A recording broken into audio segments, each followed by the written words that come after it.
지금까지 우리가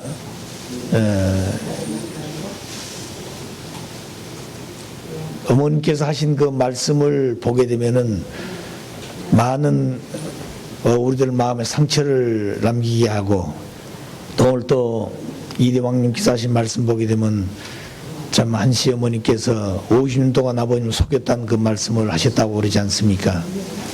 참 그런 말씀을 보게 되면은 우리가 너무나 그 마음속에 많은 현실의 그 갈등을 입게 왔던 것이 점점점 우리들의 그 삶의 현실이 가정연합이 잘못되고 있다고 하는 것을 알면서도 아버님 일생 동안 닦아놓은 그 모든 기반을 하나님 원하시는 그런 결실로서 맺어지지 못하고 있다고 하는 것을 참 마음 아프게 생각합니다. 국가가 대단히 어려운 이런 환경에 봉착하고 있지만 어느 단체가 어느 사상을 가지고 이 국가를 수습할 수 있는 그런 단체가 없습니다. 오직 아버님이 닦아놓으시는 하나님주의와 투익 사상만이 이 민족을 새롭게 수습해서 하나님이 원했던 본연의 이상세계로 돌아갈 수 있는 가장 중요한 절호의 기회인데, 이런 대전환기점에 그런 뜻을 우리가 책임을 하지 못해가지고 오히려 사탄 세계가 그 역주관하고 있는 그런 현실을 저희들이 보게 됩니다. 그러나 하늘은 반드시 승리하게 되기 때문에 하늘편 인간들이 책임하지 못하면 그 못한 것만큼 많은 탕감을 치르고 넘어가지 않으면 안 되기 때문에 많은 또 염려를 하게 됩니다. 그래서 오늘은 우리가 잘 알다시피 1950년 10월 14일 날 아버님께서 흥남에서 모든 탕감 복귀의 메시아로서의 승리할 수 있는 출발을 할 수 있게끔 승리하고 나오시는 그런 날이 되기 때문에 지금까지 어머님께서 아버님은 이북하신 것이 이 남한에서 어머님을 만나기 전까지 아버님이 성진 모친과 결혼하면 안 될 텐데 그렇게 해가지고 타락하는 입장이 됐기 때문에 탕감을 치르기 위해서 이북 가셔가지고 그 탕감을 치러가지고 오셔서 다시 어머님을 만났다 뭐 이런 얘기를 하고 있는 것을 저희들이 보면서 전혀 그 원리에 맞지 않고 또 하나님의 섭리에 맞지 않는 그런 내용들을 계속하고 있지만 그런 내용들을 믿고 있는 오늘 현실에 우리 가정 어린 후배들이 있는 것을 볼 때 참 마음 아프게 됩니다. 그러면서 그런 말씀들을 한시 어머님은 내가 지금까지 감춰진 하늘의 비밀을 내가 밝혀서 말씀함으로 말미암아 이 말씀이 새로운 진리다 이렇게 얘기하고 있는 것을 보게 되면은 그 마음의 의중이 무엇이었을까 하는 생각을 많이 하게 되고 또 아버님을 직접 오랫동안 모시고 가장 성호하시기 전까지 한 20년 가까이 모시고 있었던 저 자신으로서는 아버님 말씀을 가장 섭리의 이 결실기에 주신 말씀들을 접하고 그 말씀을 정리해 보면서 왜 이런 말씀을 그때 하셨을까? 그걸 보게 되면 한마디로 아버님은 어머니가 그동안 잘 따라오다가 마지막은 아버님을 배신했다 하는 말씀을 하시게 된 것을 제가 들었습니다. 이런 말씀을 보게 되면은 그때는 왜 그런 말씀을 아버님이 하셨을까 그랬는데 그때 당시 아버님을 모시고 같이 동행하시던 어머님도 그렇게 행동하시는 모든 내용들이나 마음가짐이라든가 표현하는 것들이 그렇게 기쁘게 대하지 못하신 것을 보면서도 50년 동안 모시고 따라오시던 그 어머님이시기 때문에 저희들 함부로 그렇게 마음을 가질 수가 없었습니다. 그러나 아버님께서 그런 말씀을 하신 걸 보게 되면은 왜 그런 말씀 하셨을까? 그냥 지나간 말씀이 아니라고 생각이 되어졌지만 그러나 그런 말씀들을 지나놓고 보니까 그저 하신 말씀이 아니었다 이렇게 생각이 되어집니다. 그런 내용을 생각하면서 오늘 이 10월 14일을 중심한 아버님이 흥남에서 승리하고 나오신 그날이 왜 중요한가 하는 것을 조금 말씀을 드릴까 합니다. 우리 교회 안에 신학을 하고 있다고 하는 그 신학자들, 또 그들을 통해서 많은 신학의 교육을 받고 우리 목회하고 있는 일선에 수고하고 있는 우리 후배들, 그들이 모두 다 그분들의 영향을 많이 받고 있습니다. 그분들 마음 가운데는 아버님이 메시아로서의 출발은 16세 때에 예수님을 만나서 그때부터 메시아로서의 사명을 가지고 출발했다. 그렇게 얘기들을 하고 있기 때문에 그렇다고 한다면 그 이전은 아버님 메시아가 아니었느냐, 이런 얘기거든요. 어머님도 그런 입장에서 아버님을 대하고 계시게 됩니다. 그 자체를 놓고 보게 되면 잘못된 것이죠. 우리 원리가 잘못된 것이고, 그렇지 않으면 하나님의 섭리가 잘못됐다고 볼 수 있는 것입니다. 우리 원리에서 보게 되면은 원리 강론의 제일 마지막 결론이 재림론이죠. 그 재림론의 제일 결론이 마지막에 이 땅에 재림주가 오시게 될 때는 메시아 재강림 준비 시대, 그때부터 시작해가지고 1차 세계 노정이 1차 세계 대전이 끝날 때, 그때가 바로 이 루터 종교 개혁을 일으켜서부터 400년 기간이 메시아가 오시는 준비 기간이라고 우리가 알고 있습니다. 그럼 1517년 루터가 종교를 일으켰는데 그때부터 400년 지나게 되면 1917년, 그렇기 때문에 1차 세계 대전이 1918년 11월 달에 끝나게 되죠. 그렇기 때문에 하나님의 섭리로 볼 때 메시아가 언제 오셔야 되는 거니 1차 세계대전이 끝날 때, 그때가 바로 메시아가 올 때가 됩니다. 그리고 예수님은 이 땅에 오셔서 아담이 타락으로 3대 축복을 잃어버린 그 3대 축복을 탕감복귀하기 위해서 3대 시험을 사탄으로부터 받아서 승리하게 되는 거죠. 그래서 40일 금식하면서 3대 시험을 승리함으로 말미암아 예수님은 메시아로서의 그 기준을 찾아 세우시게 되었다고 우리가 배웠습니다. 자, 그래서 그 내용을 재림주가 오실 때는 인 탕감복귀 노정을 치러야 되기 때문에 1차 세계대전이 하늘편과 사탄편의 싸움에 하늘편이 승리함으로 말미암아 메시아가 복중에 잉태할 수 있는 승리의 기대를 복귀하게 된다고 우리가 배웠습니다. 그렇기 때문에 하나님의 복귀 승리를 놓고 볼 때 이미 메시아는 1차 세계대전이 끝난 1918년 지나서 메시아가 잉태할 수 있는 그런 섭리적인 때가 되었다는 얘기죠. 그렇기 때문에 아버님이 16세 된 1935년 그때 메시아가 오는 게 아닙니다. 이미 하나님의 섭리는 그때부터 시작됐다는 거죠. 그래서 그때는 이미 우리 한국은 일본 주관 속에 있었기 때문에 거기에 메시아를 보낼 수 없는 것입니다. 그럼 메시아는 예수님이 이미 십자가에 돌아간 그때부터 하나님의 구상 속에는 메시아를 보낼 수 있는 준비를 시작하는 것이죠. 그럼 그 메시아를 2000년간 보낼 수 있는 준비를 해왔다는 얘기입니다. 그러면 하나님의 그 마음속에는 메시아를 보내기 위한 준비를 어떻게 해왔을까? 그 중에 제일 중요했던 것은 하나님의 심정의 대상 국가가 제일 중요한 것이고, 두 번째는 하나님의 혈통을 이어받을 수 있는 그 민족이 제일 중요했던 것입니다. 그래서 심정을 가장 귀중하게 여기고 혈통을 소중히 여기고 그 혈통을 중심해서 가정을 소중히 여길 수 있는 그런 민족을 길러서 그 터전 위에 메시아를 보낼 수 있는 하나님 준비를 해오신 것이죠.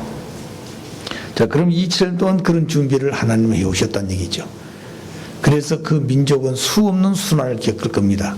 예, 마지막에 하나님이 쓰셔야 될 그런 민족이기 때문에 마지막 사탄 세계의 링 위에 올려놓고 어떤 민족하고 싸우더라도 그 민족이 그 승리할 수 있도록 하기 위한 그런 싸움을 하나님은 준비하고 그 터전 위에 메시아를 보내서 이 세상에 어느 누구하고 대결하더라도 싸움에 승리할 수 있는 그런 지도자를 이 땅에 보내시기 위한 섭리를 내외적으로 하나는 준비해 오시게 된 것입니다. 자, 그래서 민족적으로 섭리적으로 이미 준비를 해 오셨고, 그리고 그 터전 위에 민족적으로, 그래서 1919년도에 이미 이 땅 위에 메시아를 보낼 수 있는 준비를 하신 것입니다. 그럼 그 민족이 일본 주관 속에 있기 때문에 거기는 메시아를 보낼 수가 없습니다. 왜? 하나는 이 한민족의 메시아를 보낼 수 있는 준비를 해왔는데 일본이 주관하고 있었기 때문에 그 땅 위에 메시아를 보내게 되면 하나님이 이처럼 준비했던 그 민족의 메시아를 보는 것이 아니라 일본 주관권의 메시아를 보냈다는 조건이 되어버린다는 거죠.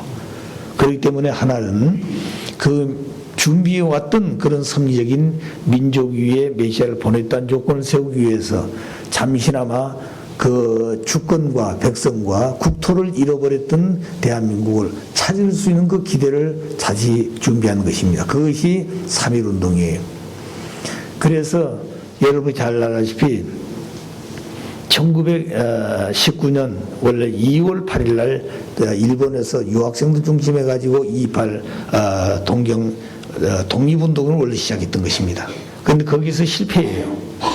그래서 그 운동이 한국으로 와서 3월 1일 날 독립운동을 3.1 독립운동으로 시작되게 됩니다. 그것이 파고다 공원 중심에서 33인 독립운동이 시작했는데 그 파고다 공원 독립운동이 원래 33인이 그 태화 식당에서 시작을 해요. 원래는 그 파고다 공원에서 33인이 모이게 되어 있는데 거기에서 그는 그 33인이 대회를 못했습니다. 그 이유가 뭐냐면은 거기 모이게 되면 수많은 사람들이 그날 피를 흘리게 돼. 일본 경찰들하고 부딪히게 되면.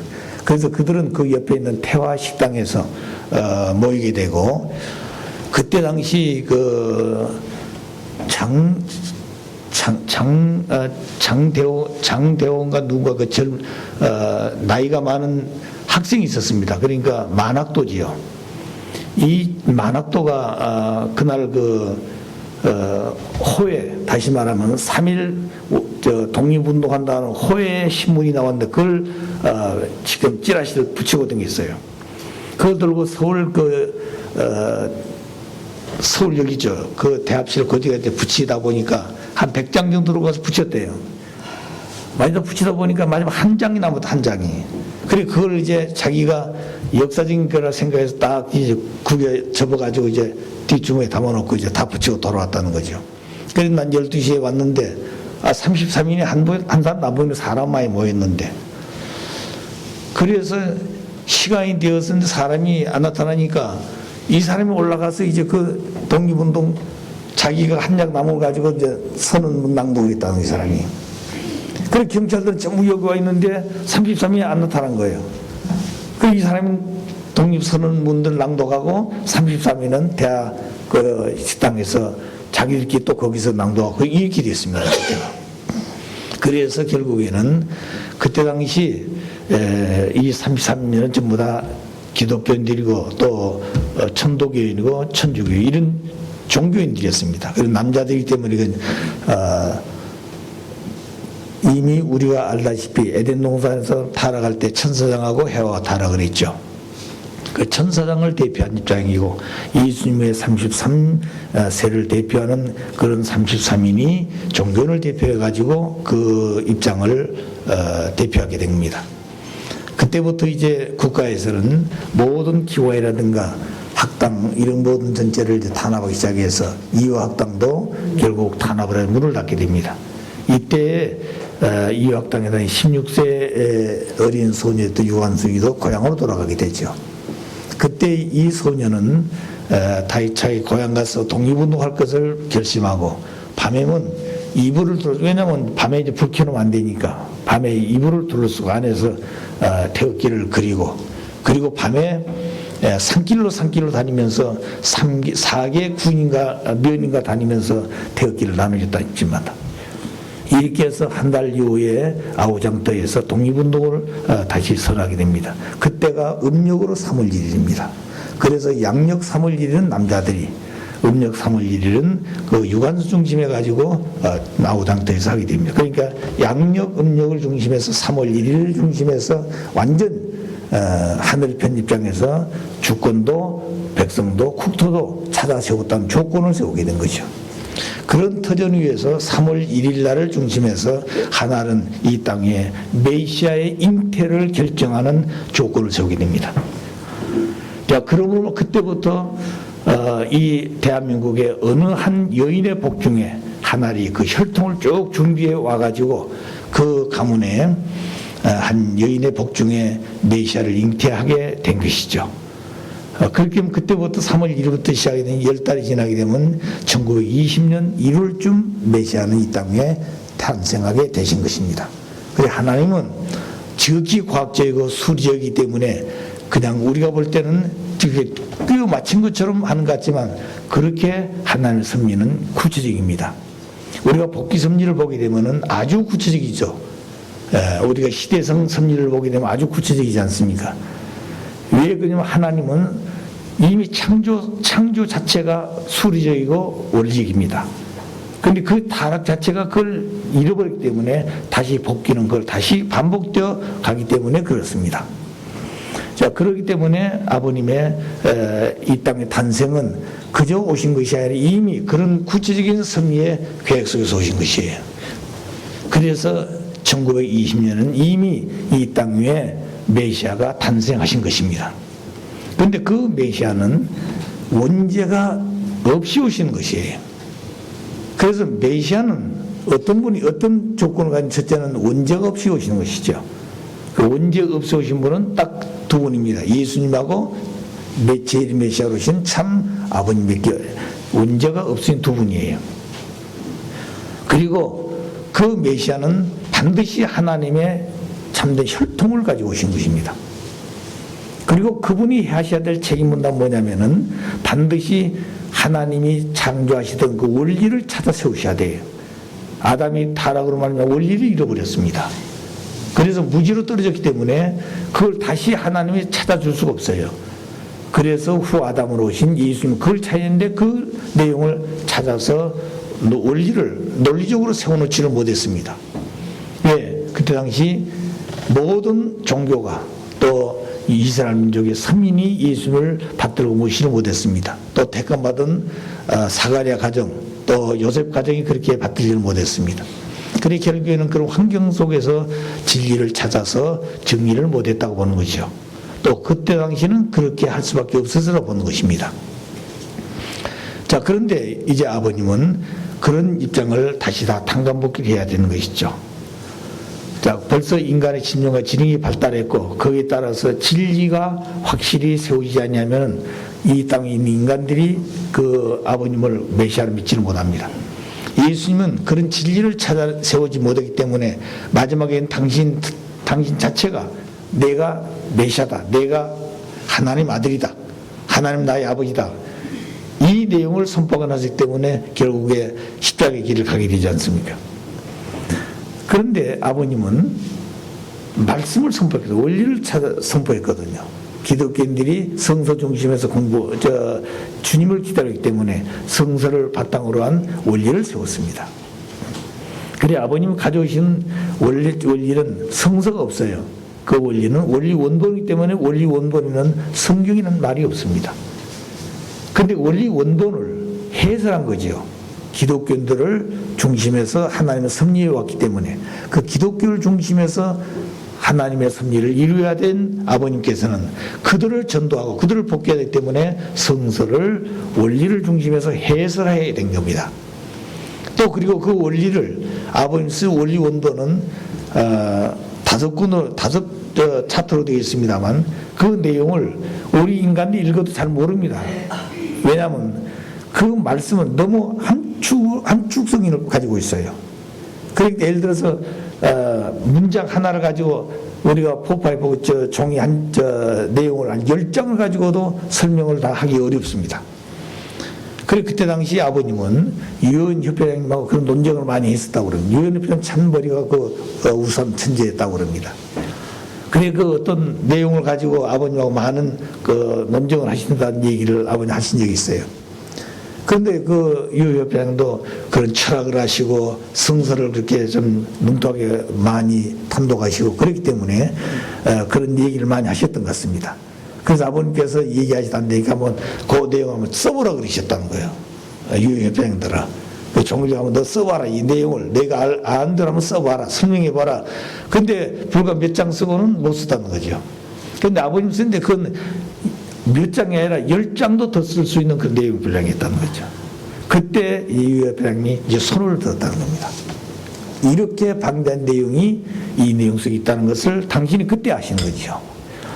그래서 그때부터는 그 말씀이 위대하다는 거. 그래서 유협회장이 가장 중요했던 것은 하나님을 제일 두려워하고 두 번째는 말씀을 두려워하고 말씀 두려워하다 아버님을 두려워하신 거죠. 그 다음에 세 번째는 식구님들을 두려워하셨다는 거예요. 말씀을 존경하고 따르는 식구들을 굉장히 두려워했다는 겁니다. 존경했다는 것이죠. 자, 그러니까 그런 내용을 놓고 보게 되면 유협회장님이 아버님 말씀을 5년 동안 그 말씀을 해설했다는 겁니다. 그러니까 그 원리 원본을 아버님이 기독교인들을 전도하기 위해서 성서를 바탕으로 해가지고 해설하는데 5년 걸렸습니다. 그래서 1966년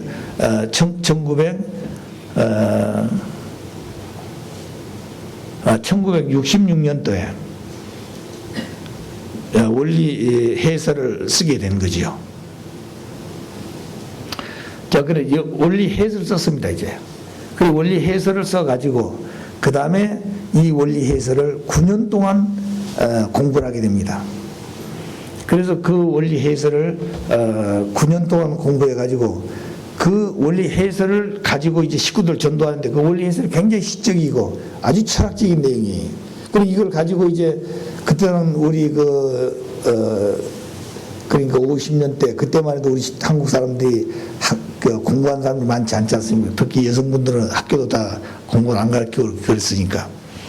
그래서 그 내용을 들고 가서 전도한다고 하는 것이 쉽지가 않았어요.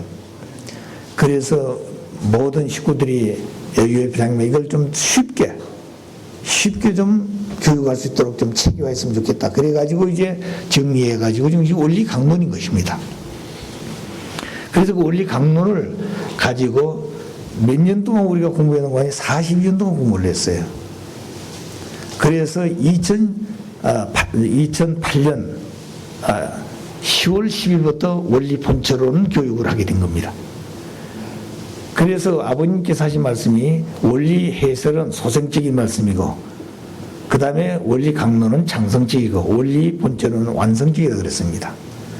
또 원리 해설은 상징적이고 원리 강론은 형상적이고 원리 본체로는 실체적이다. 그렇기 때문에 이 내용이 다른 것이 아닙니다. 원리 원본을 근본적으로 우리가 다 모르니까 이렇게 단계로 시대성을 따라서 섭리해 오듯이 구약시대, 신약시대, 선약시대 이렇게 섭리해 오시듯이 하나님의 섭리도 아버님을 중심해서 이렇게 섭리를 말씀을 해 오신 것입니다. 그렇기 때문에 우리가 원리 강론이라든가 원리 해설을 보게 되면 뭐라고 그랬습니까? 이 말씀이 다가 아니라 이 말씀이 또 아버님이 주신 말씀에 따라서 새 말씀이 진리에 따라서 또 새롭게 정리된다고 서론에 그렇게 기록을 했습니다. 그래서 아버님은 이 원리 본처론을 주실 때 이 말씀이 나옴으로 말미암아 종교 3은 끝났다고 그랬습니다. 그 종교는 뭐냐면 마지막 하나님을 가리키기 위한 것이 종교예요. 타락해서 하나님을 잃어버렸기 때문에 종교가 필요했다는 것입니다. 그 하나님을 바로 가리키게 되면은 종교 3이 끝났다 그랬어요.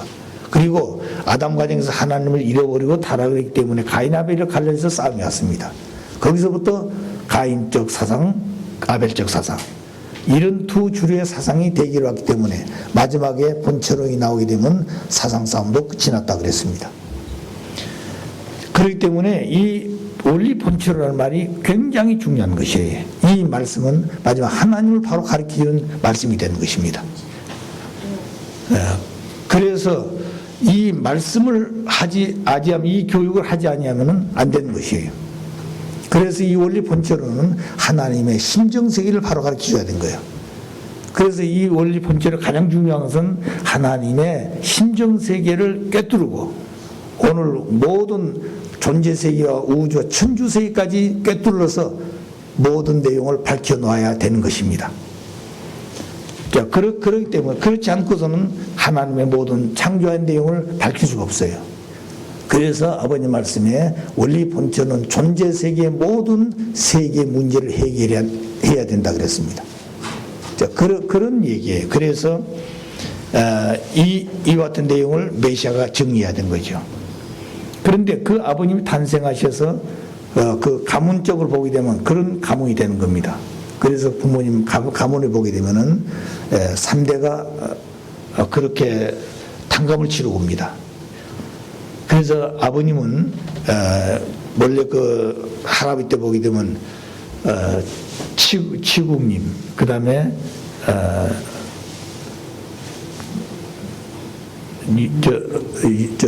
윤국이 마지막이에요. 치국님, 신국님, 윤국님 이렇게 세 분이 되지요. 그 분의 장자권의 장자에서 태어나신 분입니다, 아버님. 그래서 그 세 분 중에 아주 전부 다 그분들이 애국자였습니다. 그리고 이제 그 세 번째 윤국 할아버지는 목사도 되시고, 그리고 그때 당시 그 이북의 4개 군을 관리하면서 목사를 했습니다. 왜냐하면 그때 목사가 그냥 되는 게 아니기 때문에요. 그리고 독립운동을 하면서 거기에 그 33인의 독립선언문을 마지막 그 초안했다고 그러십니다. 마지막에 정선에 오셔가지고 운둔 생활하시면서 후학을 기를 때 그때 이승만 대통령이 헬기를 2번이나 보내시면서 같이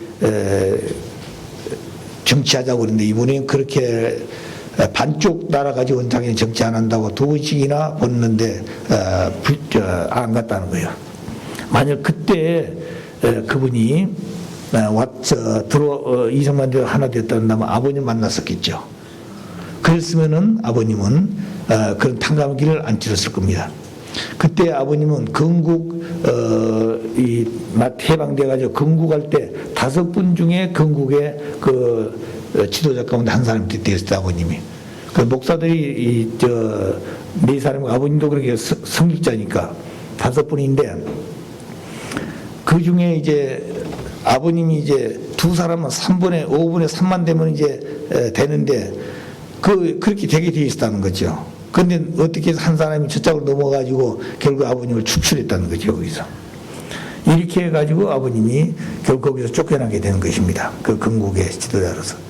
그래서 결국 그때부터 이제 박해를 받기 시작한 거죠. 그런데 그때 만약 윤국 할아버지가 그게 들어오시다 한다면은 상황이 달라졌을 거죠. 근데 이제 거기 계신 것을 전혀 몰랐죠, 그때는. 아버님도 모르고, 나중에 이제 알게 되셨지만. 그렇게 되어져서 뭐 시간이 좀 지났으니까 와가지고. 그래서 이제 그 조부모, 그 다음에 부모들이 보게 되면 아버지도 그렇게 아버님을 참 사랑하고, 그리고 절대적으로, 그리고 그 충모님이 아버님을 절대적으로 참 사랑했어요. 왜냐면 우리가 그동안 많이 말씀드렸죠. 그 자리에서 유학을 보내고, 그리고 감옥 갈 때마다 그 옥바라지 다 하시고, 마지막에는 그 윤국 할아버지가 그 형제들 재산을 다 팔아가지고 독립자금을 다 보냈다고 그러잖아요. 근데 그걸 하면 그 일대가 다 모두 가기 때문에 그때 당시 소문 내놓고는 뭐냐면 그 할아버지가 도박하고 그 다음에 증권하다가 다 망해가지고 야간 도주했다고 그렇게 소문 내놓고는 다 재산 팔아가지고 도망갔다는 거죠. 독립자금 내놓고 그렇게 했다는 것입니다. 그러니까 완전히 가정이 완전히 모든 일가들이 전부 다 아주 탕진되어 버린 거죠.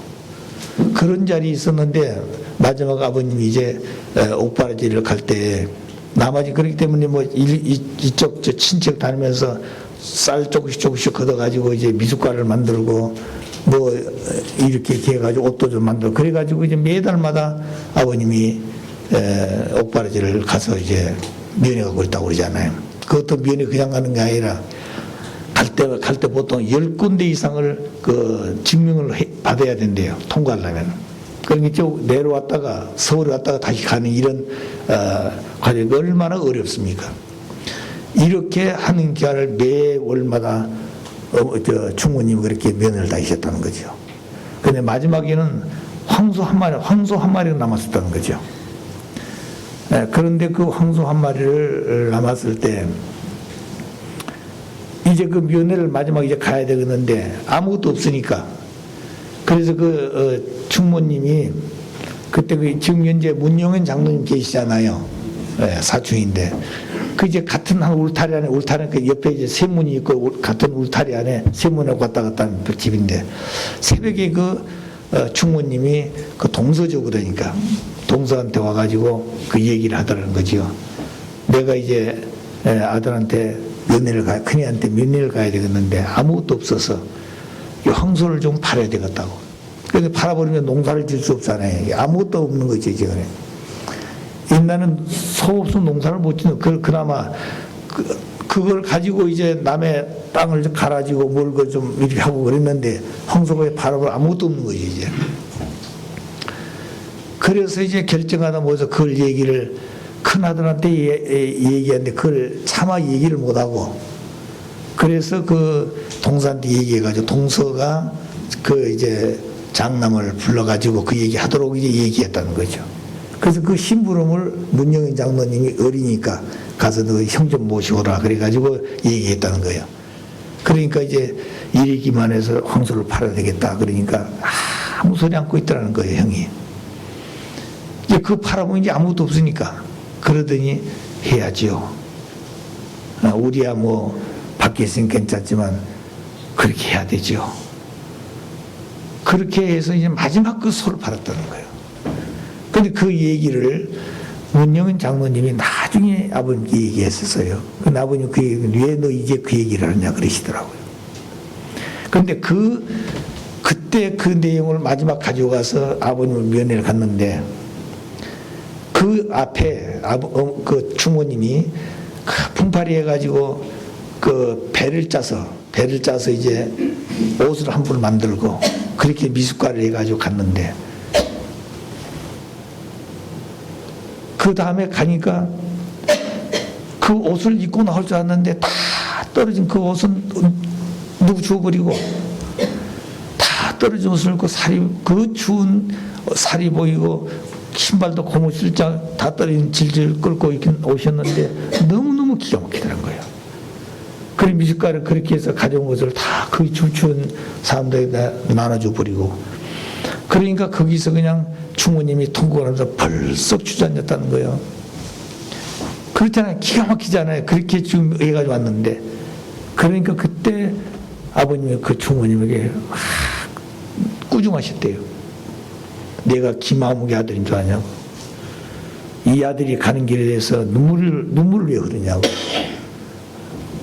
오히려 이 어려운 길을 가면서 승리하라고 격려를 못할 망정 눈물을 빨아간다고 굉장히 아주 구박을 했대요. 그러니까 충무님이 벌써 땅을 치며 통곡을 했대요. 다시 내오지 않을 거라고. 그것이 마지막이었대요. 그게 아버님 말씀에. 그러니까 얼마나 기가 막혀요. 마지막 보는 장면이 그 장면이었다는 거죠. 자, 그러니까 그렇게 하신 아버님. 자, 그렇게 한 그 충무님 가정. 그래 아버님이 저에게 그런 얘기를 많이 하셨어요. 아버님이 탄생하실 때 충무님 아버님이 탄생하기 전에 아버님 그 가문의 앞에 큰 노가지 나무가 있는데 그 노가지 나무 매일 아침 금조가 3년 동안 매일 아침 울었대요. 그건 제가 금조가 그 황금새인데 제가 이북 가서 그 김일성 종합대학의 식물원 박물관에 가니까 금조가 있더라고요. 한국 딱 까치만 해요. 그런데 그걸 찍어서 내가 필름 가져온데 그거 뺏겼어요. 내가 일본에 있을 때 우리 비서 찍어가지고 그러는데 그 빼서 필름 빼앗겨서 못 가져 나왔어요. 아주 근데 완전 황금색이에요. 다 까치만 해요. 근데 이북도 지금 보기 힘들 겁니다, 그 새가. 근데 그 황금조가 매일 아침 3년 동안 울었대요. 매일 그 시간에 와서. 그런데 아버님 탄생한 이후부터는 그 황금새가 안 나타났다고 그러고, 그때부터 부모님 가정에 탕감하기 시작하는 겁니다. 그래서 꿀뚝이 있다가 그 밑에 개가 있다가 꿀뚝이 나면서 개 허리가 부러진다든가, 그 다음에 우라리는 돼지들이 나와가지고 부모님 집 들어가면 바로 집 앞에 옆에 우물이 있습니다. 우물 거기에 돼지들이 떼들이 들어가가지고 죽기도 하는가. 그 다음에 아궁에서 불 때다가 그 불티가 나와가지고 집에 불이 나지 않는가. 어떤 희한한 일들이 다 벌어있다는 거죠. 그리고 옛날에 보게 되면 그 목화해 가지고 무명이 있잖아요. 실타래 만들어 가지고. 그래서 이제 항아리 이렇게 담아 놓으면 그거를 다 이제 귀신들이라고 그러죠. 그걸 내 가지고 전부 다 그냥 나무 가지다가 흩어르게 어떤 이런 일들이 수없이 많았다 이거. 그러니까 그리고 이제 누나가 제일 큰 누나가 시집을 갔는데 딸 하나 나가지고 정신 이상되고 다시 돌아오는 길도 있고, 형님이 날 정신 이상되고 있던, 그리고 할아버지가 객사하고 삼촌이 격사하고 있대. 온통 집안 탕감을 치르기 시작한 겁니다. 이런 입장에서 부모님 가정에 환란이 오기 시작한 거죠. 그것은 아버님 한 분을 세우기 위한 그런 섭리가 시작된 겁니다. 그렇기 때문에 이 민족이 아버님 한 분을 세우기 위해서 민족이 탕감을 치르고, 또 세계의 복을 받아야 될 것을 이 민족이 받았기 때문에 세계를 대표해서 이 민족이 탕감을 치러야 된 것입니다. 자, 그럼 그런 모든 것을 부모님 한 분을 세우기 위해서 인류를 대표하고, 그리고 세계를 대표해 가지고 이 민족과 인류가 이 나라가 탕감을 치르게 된 것이죠. 부모님 가정에서. 자, 그렇게 해가지고 부모님이 탄생해서 성장하신 겁니다. 그래서 16세가 됐다고 해요. 그래서 부모님이 성장할 때 어머님께서, 추모님께서 많은 말씀을 주셨대요. 그래서 그런 얘기를 아버님이 하시게 되면 아버님 이상하게 본대요, 세상 사람들이. 우리 식구들도 아버님 이상하게 보기 때문에 그런 얘기를 다 못 하시다고 그러시더라고요. 그렇기 때문에 아버님은 어려서 어머님 복 중에서부터 이미 두 분이 무슨 얘기하는 걸 다 들었다는 거예요. 예. 그렇기 때문에 그런 얘기를 이 얘기를 저한테 많이 해 주셨습니다. 그런데 그런 얘기를 하면은 믿지 않기 때문에 오히려 아버님 이상한 사람을 본다는 거죠. 또 연계 얘기하게 되면은 믿지 않으면 아버님 이상한 사람을 본다는, 그러니까 이 얘기를 못 한다고 하시는 거예요. 그래서 원리를 가르쳤고, 원리를 통해서 우리들이 아는 것만큼 알게 되는 것입니다. 그래서 아버님은 그런 깊은 내용을 가지고 오신 분이에요. 그러니까 우리 같이 사람의 모습을 쓰였지만 아버님은 하나님입니다. 하나님. 네, 그걸 아셔야 돼요. 자, 그래서 이제 16세가 되셨잖아요. 그 매일 기도하시는데 성경을 공부하다 보니까 성경 속에는 너무 거짓말이 많다는 거예요. 왜? 인간들이 썼기 때문에. 하나님의 계시에 쓰고 선지자를 통해서 주었지만 인간들 생각이 들어갔다는 거기에. 그러니까 그걸 보다 보게 되면은 복잡한 게 얽힌 게 많다는 거죠. 그래서 오히려 그것보다는 자연 속에 들어가서 자연 속에서 진리를 찾는 게 많았다는 거예요. 왜? 자연은 거짓이 없으니까. 그 탕감목기를 찾는데 예를 들어서 비가 오게 되면은 비가 솔잎에 떨어져 가지고 하나 떨어지면 거기 나중에 와서 한 방울 한 방울 떨어지면은 처음에는 땅속에 들어가고 또 들어가 나중에는 구멍이 뚫려서 그것이 실개체이 돼가지고 흘러와가지고 그 다음에 이렇게, 이것이 바로 복귀 원리를 찾게 된 동기. 이렇게 아버님은 자연 속에서 진리를 찾고, 그리고 그 속에서 하나님과 대화하시고, 이렇게 하시는 아버님의 삶이었다고 하는 말씀이었습니다. 자, 그래서 그렇게 애가 찾아왔기 때문에 진리를 찾는 데는 그냥 찾는 것이 아닙니다. 그렇기 때문에 생명을 걸고 지상과 천상에 마음대로 왕래하시면서 성인들과도 대화하시고, 그리고 마지막에는 사탄과 싸워서 진리에 대한 것을 마지막 찾아서 승리하게 되고 그리고 하나님 앞에 공인받아가지고 우리 앞에 가르친 것이 올립니다. 자, 그래서 결국에 아버님 16세가 되셨을 때 기도하시는데 이 아버님이 예수님을 찾아간 게 아니에요. 예수님이 아버님 앞에 나타나셔서 당신이 이 땅에 오셔서 하셔야 될 사명을 다 못 이루는데 이것을 해줬으면 좋겠다고 부탁했다는 거예요. 그때 아버님은 그것만큼 내가 하기 어렵다고 몇 번이고 사양했다고 그랬습니다. 아버님이. 아버님이 찾아간 게 아니라 예수님이 찾아오셔서 부탁을 했는데 아버님은 그걸 몇 번이고 사양했다고 그랬어요. 왜? 그 사명을 하기가 쉽지 않다고 말입니다. 예. 그래서 몇 번이고 사양했는데 그럴 때마다 하나님이 너무너무 슬퍼하시다는 거예요. 너무너무 슬퍼하시다. 그래서 하나님이 그렇게 슬퍼하고 그렇게 서로 고통당하신 그 하나님을 보시니까 이 사명을 내가 책임지면 안 되는구나. 그래서 이 예수님의 말씀을 내가 감당해서 이 사명을 함으로 하나님을 해방할 수 있다고 하는 것을 당신이 그때부터 결심하고 당신이 지금까지 모든 걸 다 버리고 그때부터 결심하고 하나님을 해방하기 위해서 나선 겁니다. 그것이 바로 아버님이 이 뜻을 출발하던 결심이에요. 그래 그때부터 메시아가 된 게 아닙니다. 아시겠어요? 그러면 왜 16세 되느냐? 아버님은 아담이 16세 타락인데 타락이 전까지는 원죄가 없는 것이에요. 16세 타락한 그때부터 원죄가 있는 것입니다. 다시 말하면 실체를 16세 때 잃어버렸다는 거예요. 하나님의 몸을 그때 잃어버린 것입니다. 그렇기 때문에 예수님이 이 땅에 오셔서 이미 16세 때 신학 때문에 이미 실체를 찾았다는 거예요. 예수님은 사탄과 싸워서 40일 금식을 하면서 사탄과 싸워서 실체를 찾았습니다. 예수님은. 그렇기 때문에 아버님은 그 예수님을 통해서 실체를 뭐하는 거예요? 계승하는 것이에요. 예수님이 계승해 주는 것입니다. 그러므로 말하면 그때부터 아버님은 예수님의 모든 사명을 이어받아 가지고 영계에 2000년 닦아놓은 기반을 아버님은 지상에서 모든 것을 이어받아야 하는데 지상에 기독교를 수습해야 되는 거예요.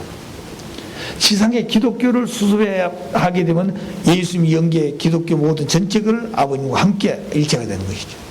그런데 지상에 기독교 반대하면 예수님 닦아놓은 영적 기반도 다 무너지는 것입니다.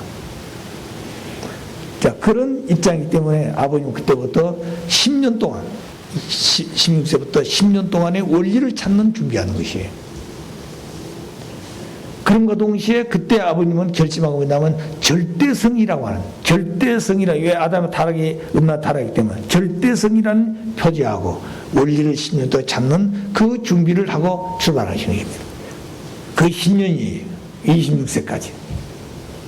그래서 마지막에 일본의 가장 심장부에 들어가지고 제일 어려웠던 것이 여자들의 유혹인 것입니다. 여자들의 유혹에 빠지게 되면 그때 끝나는 것이죠. 사탄은 어떻게 하냐 아버님 한 번을 타락시키려고 한다는 거죠. 세계 미녀들을 총동원시키고 세계 권력자들을 동원시키고 세계 힘 있는 무력을 동원시켜서 어떻게 하냐 아버님 죄인 만들어가지고 조건을 걸리면 감옥에 가두고 그 다음에 고문시키고 이렇게 하는 것이죠. 아버님은 지혜롭기 때문에 그걸 전부 다 넘고 걸리지 않도록 하기 위해서 가는 길이 뭐냐면 사랑이라다. 사랑. 미워하지 않고 아무리 그들이 조건 얻어도 아버님 미워하지 않고 그들을 사랑한 마음을 가지고 부모 같은 마음을 가지고 그들을 대하기 때문에 오히려 죄를 짓지 아니한 분이 죄인같이 취급을 받는 것이죠. 무슨 아시겠어요? 자, 그런 능력도 쓰시고 그런 억울함도 가진 것입니다. 그래서 10년 동안에 그 싸움을 하신 거죠. 그래 마지막에 아버님은 그 여러분 그런 얘기 많이 들으시죠. 아버님 일본 가셔서 제일 어렸던 게 여자들 그 유혹. 그 부모님 하숙했던 그 집에 딸이 있는데 그 딸이 아주 미인이었습니다. 제가 그 사진 하나 가지고 있어요. 그런데 그 아버님이 해방돼 나온 이후에 그 처녀는 18세 될 텐데 아마 죽었어요. 그때면 아마 상사병에 죽었다고 그래요. 그 뭐 어째서 뭐 죽는지 모르겠도 그렇게 죽었다고 그럽니다. 그런데 정말로 미인이에요. 그래 아버님 그 말씀 보게 되면 이런 여자가 한국에서 태어났으면은 좀 그 하나님의 사랑을 받을 수 있는 그런 귀한 상대가 될 수 있다. 아마 그런 생각도 하지 않았겠습니까? 그런데 그렇게 천품이 좋고 아주 아름다운 여자였습니다. 자, 그런 분들이 주변에 수없이 또 유학으로 온 사람들 수없이 아버님을 그렇게 유혹한 것이죠. 자, 그럼 그런 입장에서 아버님은 승리해야 되는 겁니다. 그 싸움이 승리해야 돼요. 그럼과 동시에 그 어려운 환경에서 아버님은 진리를 찾아야 됩니다. 원리를 찾아 정의를 해야 돼요. 그래서 이 두 가지를 마지막 다 하신 것입니다. 10년 안에. 해방되기 직전까지. 그래서 마지막은 아버님 어느 날은 다 이제 돌아오고 나니까 뭐 수없는 과정이 있습니다만 어떨 때는 자물통을 3개씩 잠궈 놔도 어떻게 끌고 들어가서 무슨 뭐 돈을 갖다 놓고 뭐 다 넘어가니까 나중에는 어느 날 오니까 문이 열려 있다는 거죠. 그 보니까 열을 깔아놓고 처녀가 나체로 입을 더 덮고 누워있더라는 거죠. 그러니까 얼마나 기가 막히겠어요.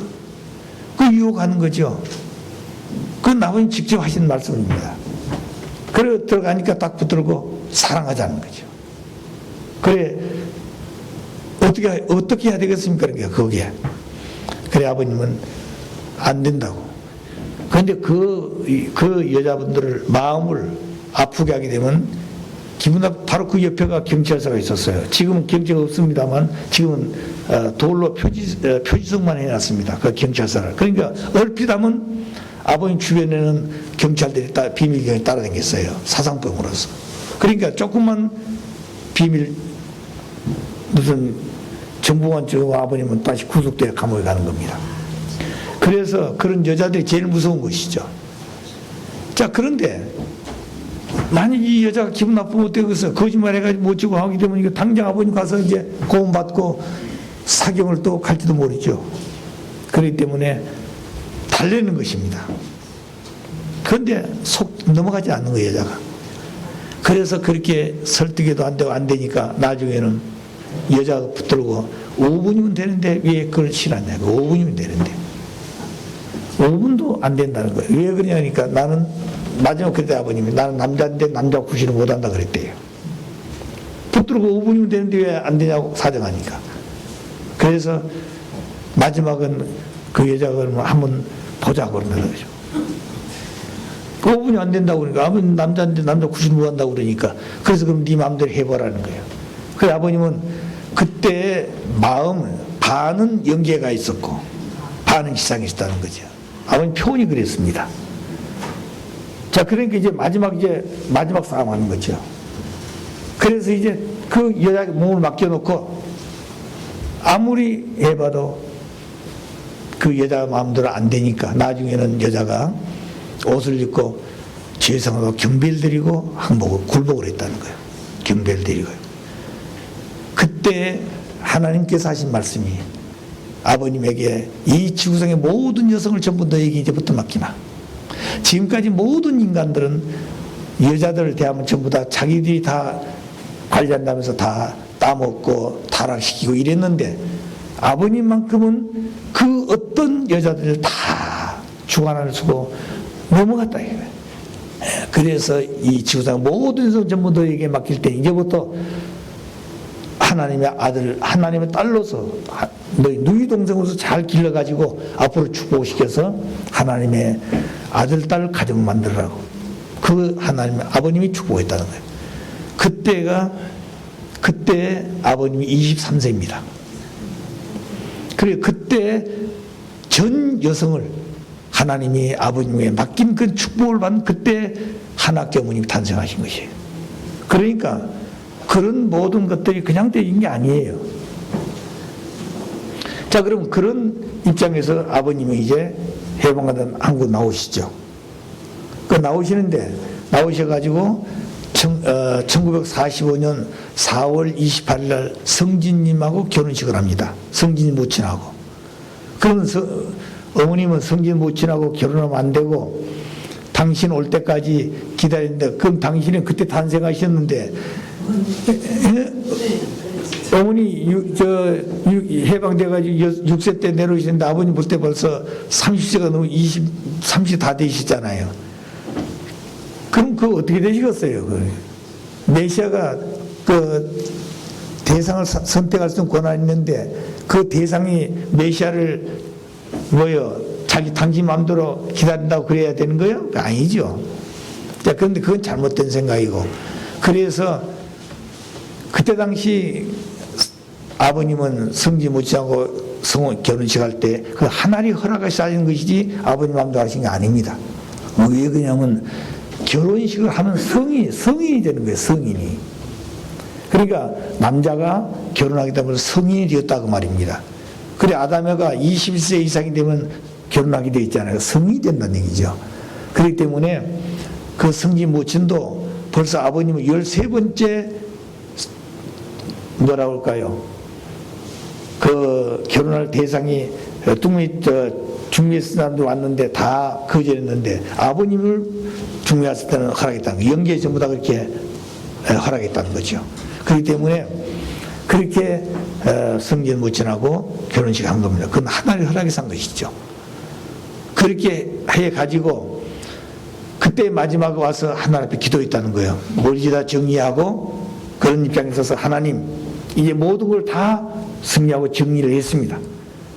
이제 기독교인들을 수습해야 되겠는데 하나님이 그동안 준비한 기독교 누구를 찾아가야 됩니까? 목사를 누구를 찾아가야 됩니까? 기도했더니 이스라엘 수도원의 김병문 목사를 찾아가라고 했다는 거예요. 하나님이. 근데 그분이 누구냐면은 그분은 우리 한국의 동쪽에 뭐라고 할까요? 종교 지도자를 있습니다. 그 다음 서쪽에 종교 지도자를 있어요. 그 에덴 동산에서 천사장과 해와가 타락하기 때문에 서쪽에는 여자 종교들입니다. 그것이 성주교회 김성도 할머니, 그 다음에 두 번째는 허오빈 복중교회, 그리고 하나님 부인이라고 하는 박을려, 이 세 부인이 곧잡고 나인입니다. 이쪽 동쪽에 이쪽에는 백남준, 그 다음에 이용도 목사님, 그리고 여기에 이제 김병문 씨인데 이 김병문 씨는 이 두 쪽 라인을 전체를 결실한 이 두 단체 실체입니다. 이게. 그렇기 때문에 하나님이 준비한 이 사람을 만나라고 했다는 거예요. 그리고 이 들어가는 것이 뭐냐면 1945년 10월 3일 날 그 이스라엘 수도원에 들어갑니다. 아버님이. 거기 들어가서 6개월 동안 계셔요. 그래서 그때 가서 6개월 계시는데 딱 6개월 된 1946년 3월 10일 날인가 그때 이 이스라엘 수도원 원장인 그 김병문 씨가 모든 성도들을 불러 모아놓고 아주 큰 소리를 외쳤다는 거예요. 아버님 조남을 부르시면서 문선명 선생은 솔로몬 왕보다 지혜가 높으신 왕이라고 그렇게 큰 소리로 증거를 했대요. 그럼 솔로몬 왕보다 지혜 높은 왕이라고 증거해서 모셔야 되잖아요. 증거해 놓고는 이제 모시지 않고 불신하는 겁니다. 그런데 그때 당시 세 분의 할머니들이 아버님을 증거했대요. 이제부터 김용모 씨 선생 따르지 말고 문 선생을 따르라고. 그래서 그 네 분에서 이제 성도들이 갈라졌대요. 문 선생을 따르자. 그 다음 김용모 씨 따르자. 이래가지고 그 이제 성도들이 갈라지니까 아버님은 내가 여기 온 것은 이 교파를 분열시키기 온 것이 아니고 하나 되기 위해서 왔는데 그렇게 되니까 아버님 거기서 나오신 것입니다. 나오셔가지고 그때 당시 이제 음력 3월 1일, 양력 4월 2일 날 성진님이 탄생을 하셔요. 그래서 그 성진님 모친 해산 쌀 구하러 가시는 이제 해주 쪽으로 쌀 구하러 가시다가 미쿠사금에 가시다가 그때 하나님께서 이북에 하나님의 부인이 있으니 그 부인을 찾아가라 그랬습니다. 그러니까 우리 같으면 뭐라고 그러겠어요? 산모가 지금 해산하고 쌀이 없는데 쌀 구하러 가는 길인데 하나님 쌀 좀 갖다 좀 구해다 드리고 가겠습니다. 그럴 수도 하시잖아요. 그런데 아버님은 하나님 명령 떨어진 그 즉시 그의 아버님의 절대적입니다. 그렇기 때문에 우리가 모시고 있다 보게 되면 천정국에서 하나님 무슨 지시가 떨어지면 밤중에 떨어지게 되면 그 즉시 지시가 떨어지면 우리에게 명령이 옵니다.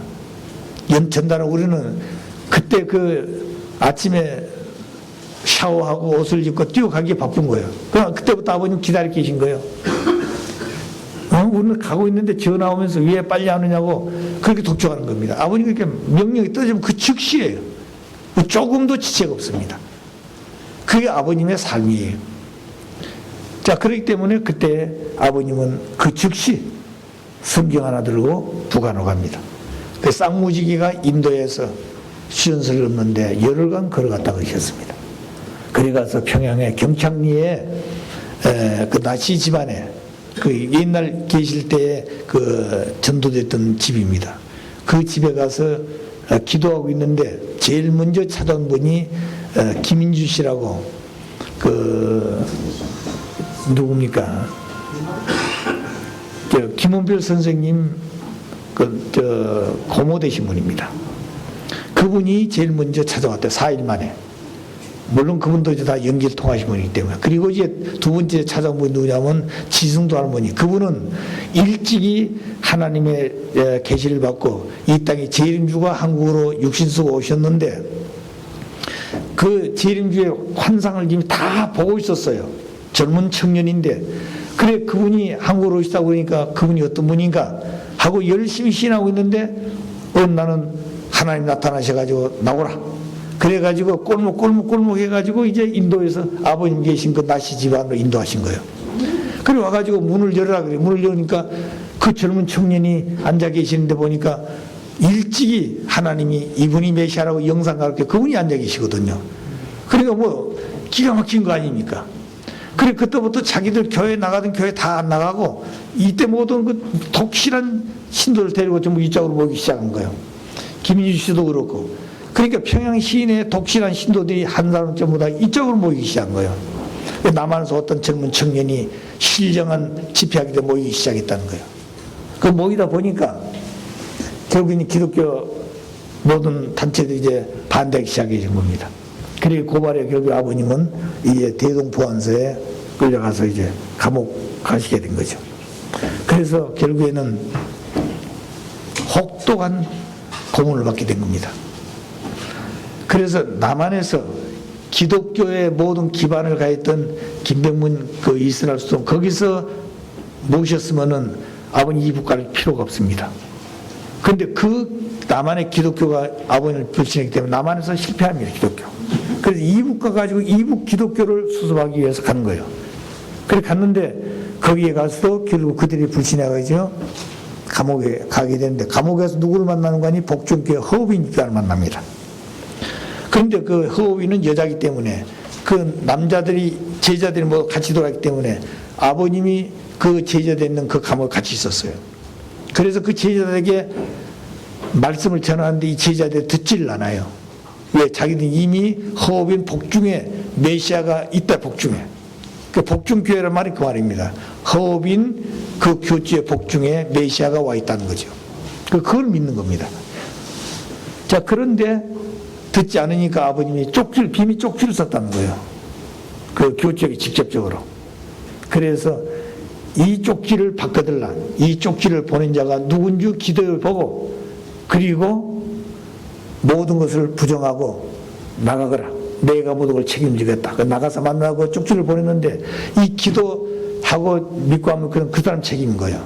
그런데 이 사람도 자기 자신 복중에 메시아가 있는 걸 믿고 있는데 이 메시아가 와가지고 감옥에 있다고 그러니까 이게 얼마나 기가 막혀요. 그래 안 믿는 겁니다. 그래 결국에는 그 오가는 쪽지가 발각되어 아버님이 죽도록 고문받는 거죠.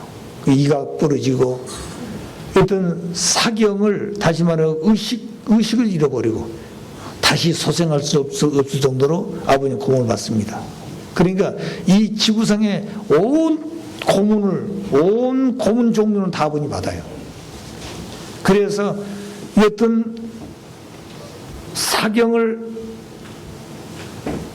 헤매이고 소생할 수 없을 정도로 되어 있어서 아버님 갖다 눈길에 갖다 버렸다는 거예요. 왜? 감옥 안에 죽으면 자기들이 책임져야 되니까. 그래서 결국에는 그때 계시받는 할머니들이 몇 사람 기도하고 있었는데 모시가 도저히 소생할 게 없다는 거예요. 밖에서 저기 세일 때 피를 토하는데 정신이 도저히 살 길이 없었다는 거예요. 그래서 관을 갖다 놓고 장례들 준비를 하고 있었다는 거죠. 자, 그런데 결국에는 하나님의 계시에서 어디 가면은 할아버지가 한약방을 하는데 거기 가서 약을 지어다 잡수면은 소생할 수 있겠다. 하나님의 계시를 줬다는 거예요. 그래 가서 그 약을 지어다 잡수시고 피가 멎고 그리고 소생을 하기 시작해서 결국에는 이제 낫게 되는 거죠. 그때 아버님이 지으신 성가가 성가 1장입니다. 그때. 그래 그때부터 이제 승리한 노래가 나오죠. 그러니까 우리가 그런 성가를 부를 때 그런 성가를 지으신 아버님의 그때 당시 그 심정세계를 우리가 알고 노래를 불러야 돼요. 그냥 부르는 게 아닙니다. 그래 가지고 이제 어디 가는 거니 이제 그 하나님 이제 두 번째가 실패했잖아요. 기독교 이북 실패했기. 그렇기 때문에 하나님 부인이라고 하는 박을력 그 집에 찾아가요. 그래 그 집에 가가지고 헛간에서부터 삽니다. 헛간에서부터. 그러니까 종의 종으로부터 시작하는 거죠. 그래 그 헛간에서부터 사시는데 거기에서 유학을 갔다 온 젊은 청년이 그 잘생기신 분이 아주 그 집에 종도 그런 종이 없는 거예요. 아버님 말씀 보게 되면 그 집에 며느리도 있고 딸도 있고 다 사위됐는데 그 할머니 그 다음 딸들 속 오고까지 다 빨아들이고 이렇게 종의 종 생활을 다 하면서 그리 신부하니까 주변 사람들이 뭐로 바꿨어요? 이상한 사람을 받지 않겠어요? 젊은 사람이. 그래도 그런 싸움을 다 해서 그때마다 그 할머니가 연기 치질 받는 거죠. 무슨 과장이다 이제 그 다음 무슨 뭐 부장이다 그 다음 무슨 총리다 그 다음 마지막에는 하나님 대신자다 이렇게 이제 아버님의 그 기준에 따라서 밝혀오는 거예요. 그래 하나님의 대신자라고 선포하니까 할머니가 그 다음부터는 아버님이 바꾸시켰다는 거죠. 내가 지금까지 당신을 모셔온 것처럼 당신이 얘기한 대로 내가 하나님 대신자란다면 나를 하나님같이 모셔라 이거예요. 근데 그렇게 증거해 놓고 할머니가 반대하기 시작한 거예요. 왜냐하면 연기를 통한 사람은 신령이 좋을 때는 하늘 편으로 오고 인간 생각은 이렇게 온다는 거예요. 왔다 갔다 한다는 거죠. 그래 결국에는 아버님을 불신했다는 겁니다. 그래서 그때는 3차이기 때문에 그 집에 있는 모든 전체의 복을 모두 아버님 거둬 나오셨다는 거예요. 그때는. 그러니까 남한에서 기독교가 불신했고 그 다음 이북의 기독교가 배신했습니다. 그래 마지막에는 하나님을 모실 수 있는 그런 기반까지 배신했기 때문에 모두 복을 전부 거두었다는 거예요. 그래가지고 그때부터 40일 동안 금식하면서 이제 진리 싸움을 했다는 거예요. 그 40일 금식하면서 무슨 싸움이 있는 거 아니 아버님 세 가지 조건을 걸었다는 거예요. 하나님의 복귀 섭리 가운데 제일 중요한 것이 뭐냐? 첫째는 혈통. 첫째는 혈통이고 두 번째가 심정이고 세 번째가 소유권이다. 그래 하나님의 혈통복귀, 두 번째는 하나님의 마음 심정복귀, 세 번째는 하나님이 인류에 주었던 모든 내용의 만물 소유권 복귀, 이 세 가지 복귀가 하나님의 복귀 중에 제일 중요한 것이라고 하는 것을 아버님이 걸었다는 거예요. 그러니까 모든 영인들이 전부 다 반대했다는 거예요. 그것이 무슨 복귀 섭리의 중요한 것이냐 그게. 그래 모든 4대 성일도 전부 다 반대했다는 거예요. 근데 예수님은 알았다는 겁니다. 그게. 예수님은 그게 중요하다는 걸. 근데 예수님도 반대한 이유가 뭐냐면 그것이 시험이란 걸 알기 때문에 반대했다는 거예요. 그러니까 다 반대하는 거예요. 공자석가마 다 반대. 예수도 반대하는 아니라고. 그러니까 사탄이는 물어볼 것도 없고 그러니까 하나님도 아니라고 반대했다는 거예요. 그러니까 아버님만이 이것이 복귀 섭리의 중심의 내용입니다. 첫 번째 아니다고, 두 번째도 아니다고, 세 번째도 다 아니다고 했다는 거예요. 그러니까 아버님은 40일 금식에다 안 되니까 3일간 연장했다는 거예요. 그래서 43일 만에 마지막에 싸움하는데 그때도 다른 사람 아니라고 하는데 아버님은 틀림없습니다. 그때 하나님이 판결해야 한다는 그때는. 그때 하나님이 판결할 때 모든 것은 문선명 선생님 말이 옳다. 그래 모두 경배하라고 그랬다. 그래서 끝을 맺는 겁니다. 그래 그때부터 아버님은 어디 가는 거니 또다시 반대 받아가지고 감옥에 가기 시작한 거예요. 그것이 2월 22일입니다. 그래서 그때부터 3개월 동안 대동관서에 계셔가지고 5월 22일 날 형을 받아가지고 이제 흥남 감옥으로 가는 거예요. 그 흥남 감옥에 갈 때는 무엇 때문에 가는 거니 예수님을 중심해 가지고 형상적인 모든 것을 예수님이 승리했습니다. 예수님이 십자가로 가셨기 때문에 아버님 실체적으로 예수님 노정을 바탕과 복귀해야 된 거예요. 그래서 십자가 가신 주님 아버님 실체적으로 십자가에서 찾아오셔야 돼요. 12제가 다 배신했잖아요. 그래서 아버님은 흥남 감옥에 가서 예수님을 걷지 못한 실체적인 노정을 이제 걸어오셔야 되는 겁니다. 거기 가서. 그때 가서 아버님이 승리하면은 메시아로서의 당당히 쓰지만 그렇지 못하게 되면 메시아로서의 모든 고난을 다 잃어버린 겁니다. 예수님이 잃어버린 것처럼. 그렇기 때문에 아버님은 이북 가실 때 이미 잘못되면은 어떻게 할 것인가 하는 걸 생각했다는 거예요. 그래서 성진님 이름을 그렇게 썼다는 거예요. 거룩할 성지에다가 나아갈 진짜.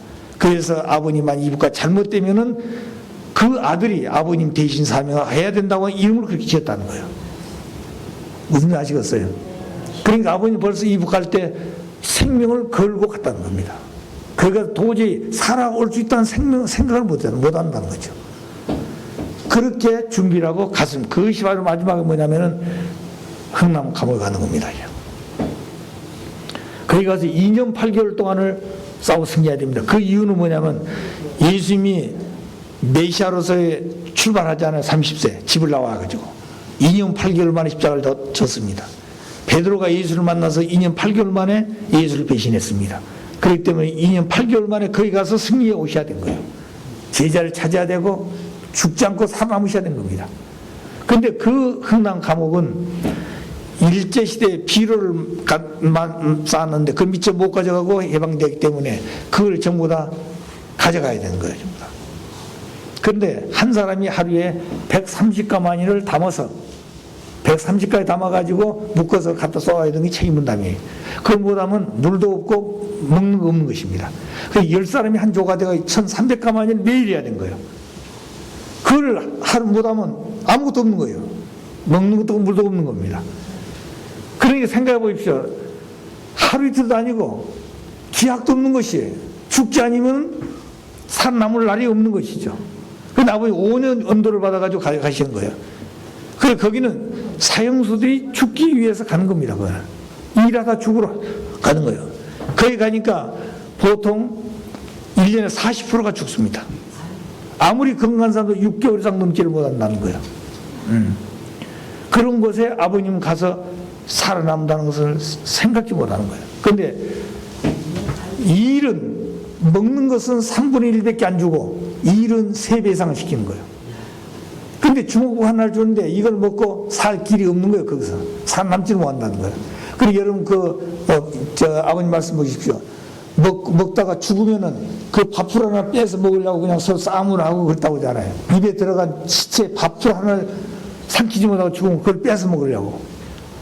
그렇게 어려운 자리에서 아버님은 살아남으셔야 되기 때문에 생각이를 제일 처음에 가서 주먹밥을 반쪽 나눠서 순서를 정해 나눠줬다는 거예요.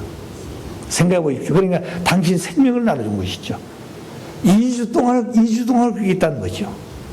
그러시면서 나중에 2주가 지난 다음에는 하나님 이제부터는 제가 이걸 다 먹습니다. 그러니까 지금까지는 반쪽 먹다가 한 개 먹으니까 아버님은 다른 사람보다 2배를 먹는다고 생각하신 거예요. 당신 마음을 그렇게 가지신 것입니다. 그러니까 똑같이 잡수시지만 다른 사람과도 아버님은 2배 잡수신다고 벌써 마음을 그렇게 가지신 거죠. 그러니까 어떨 때는 주무신 데서 일터 갈 때면 1km를 가는데 다리가 힘이 없어 흐청흐청하고 갈 때가 몇 번이 이때 있어야 된대요. 자, 그럼 그렇게 하는 길을 매일 2년 8개월 동안 그렇게 하시는 겁니다. 그래서 매일 조를 짜서 하는데 거기 가서 하나님 원리적으로도 승리해야 되고 사탄 편에도 참소받지 않아야 되는 거예요. 거기서. 그 사탄 참소받지 않는단 말은 그 감옥에서 법을 지켜야 된다고 말입니다. 그렇기 때문에 아버님은 거기에 계시면서 모범상을 3번이나 받으셨어요. 그렇기 때문에 누구보다도 뭐라고 그럴까요? 그 감옥에 대한 규율을 잘 지켰다는 얘기 아니겠습니까? 그 다음에 하나님 베르스는 뭐냐면 원리적으로 지켜야 돼요. 첫째, 하나님을 섬기는 길에 최고를 지켜야 됩니다. 그렇기 때문에 하루에 이 물을 한 컵 주면 이거를 잡수시지 않고 다른 사람 먹기 바쁜데 타월에 접근하셨다가 일하고 들어오시면 당신 몸을 잘 닦으시고, 왜냐하면 당신의 몸이 하나님의 성전이니까 전부 닦으시고, 그리고 아버님이 주무시고 일어난 줄을 같은 방에서 누구도 모른다는 거예요. 언제 주무시고 언제 일어나신 줄을. 그렇게 하시기 때문에 아버님 같이 있었던 분이 아버님은 감옥의 성자라고 책을 쓴 사람도 있잖아요. 자, 그러니까 그렇게 아버님은 사셨습니다. 그래, 거기서 아버님은 뭘 하셨느냐? 원리적으로 하나님을 섬기는데 최고예요. 그렇게 어린 자리에서 하나님을 섬기는데 누구보다도 하나님 섬겼다는 거죠. 그 다음에 두 번째는 뭐냐면 유유에 살았다는 거예요. 유유에서. 그래서 제일 어려운 10명 가운데 제일 어려운 일은 당신이 하시고 제일 쉬운 일은 힘들어하는 사람들에게. 그게 제일 가만히 옆에 묶어가지고 하는 이런 일들. 아버님은 묶어가지고 갖다 쟁이는 일, 이런 일을 아버님이 도맡아 하시다는 거죠. 자, 그러니까 아버님 보통 묶어서 하나를 따보면 2가마니 3가마니 했다는 겁니다. 이렇게 유유해서 사는 생활, 그리고 심정, 부모의 심정을 지었다는 거죠. 왜 아까 얘기했듯이 다른 사람들, 어떤 사람은 부모가 한 번도 면회 오지 않은 사람이 있다는 거죠. 그리고 그런 사람 볼 때 부모님이 가져온 것을 다 그들 옷도 나눠주고 미숫가루도 다 물을 타서 다 나눠주고, 이렇게 부모의 심정으로 아버님 사시다는 거죠. 그리고 그 자체 안에서도 아버님은 예수님이 잃어버린 모든 것을 탕감먹게 하는 겁니다. 12제를 전부 찾으신 거예요. 이런 생활을 2년 8개월 동안. 그러니까 전도가 얼마나 벌써 1초 가까우니까 1초 가까우니까 딱 담아서 저울에 올려놓으면 그걸 딱 맞아야 된다는 거예요. 뭐 떠담고 이익이 없다는 겁니다. 그렇게 하는데 화장실 소변에서 뛰어갔다가 뛰어와야 될 발인데 언제 전도하겠습니까? 그렇기 때문에 뛰어갈 때 벌써 그때 영제를 통해서 전도하기 때문에 뛰어가다 탁 가다 붙인다는 게 뛰어오면은, 그래 뛰어가서 돌아오게 되면 그때 한다는 겁니다. 예수가 죽으지 않았다고. 그럼 이 사람이 그 무슨 소리냐 이거야. 또 그 다음에 생각하게 만드는 겁니다. 그 다음에 또 딱 부딪히고 나면 세율아니가 지 못했다고. 그때 자기들 세율아니 훌륭한 사람은 전부 아버님이 이렇게 전도했대요. 그래가지고 그 다음 때는 이 사람 참고는 생각이 되면 영기 조상 나타나서 전도했다는 거예요. 그분을 찾아가라고. 이렇게 해서 아버님은 전도를 하기 시작한 영계가. 이렇게 해서 아버님은 흥남 감옥에서 예수님의 형상적으로 거리신 그 노정을 가다가 실패했던 모든 노동을 아버님 실제 탕감복기를 승리하고 나오신 겁니다. 그래서 2년 8개월 만에 승리했기 때문에 유영군에 와서 흥남 감옥을 복귀한 겁니다. 그때 아버님은 10월 14일 날 이날이 아버님 사형한 날입니다. 그래서 유영군에 들어오기 때문에 쭉 명단 따라 닫아서 사형하기 시작했다는 거예요. 그래 모두 방에 있으면서 이름 부르면 이제 죽으러 가는구나. 이름만 부르면 죽으러 가는 것을 벌써 생각했다는 거예요. 그런데 14일 날이 아버님 사형한 날이었다는 겁니다. 그 얼마나 기가 막혔겠어요. 그런데 그날 이게 폭격기가 와서 이제 폭격을 하는데 아버님이 소리 질렀다는 거예요. 아버님이 밖에 계시면서 나를 중심해서 10m 이 직경 10m 안에 전부 들어오라고.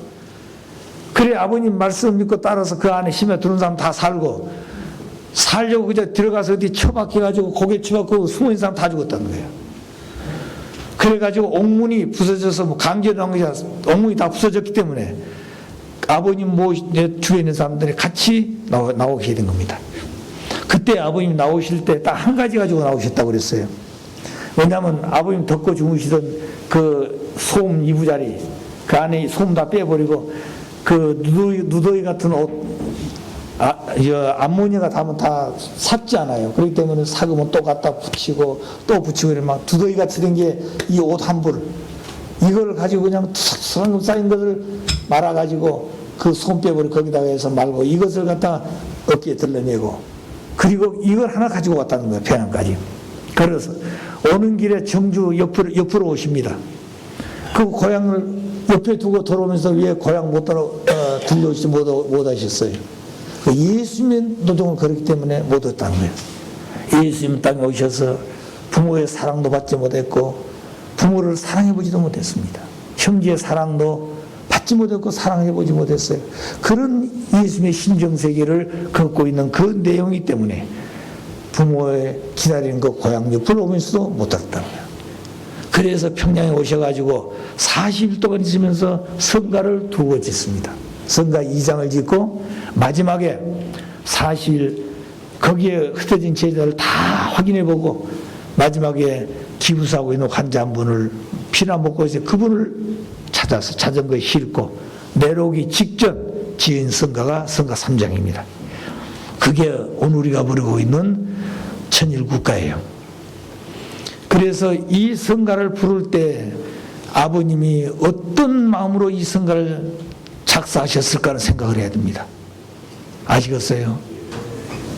성가 1장을 작사하실 때 대동부안서에서 그 사경에서 나오셔가지고 승리했던 그 노래, 그 다음에 흥남에서 승리야가 나오셔가지고 제자들 찾아서 40일 동안 평양시를 헤매시며 도셔서 작사했던 성가 2장, 그리고 마지막에 모든 남한에서 기독교 배신하고 북한에서 배신하고 모든 걸 찾아 승리했던 그 기준을 흥남에 가서 예수님의 내적 외적 성상 실체까지 승리해가지고 메시아의 권세를 가지고 남한으로 내려오시기 위한 마지막 그때의 그 성가 작사가 성가 3장입니다.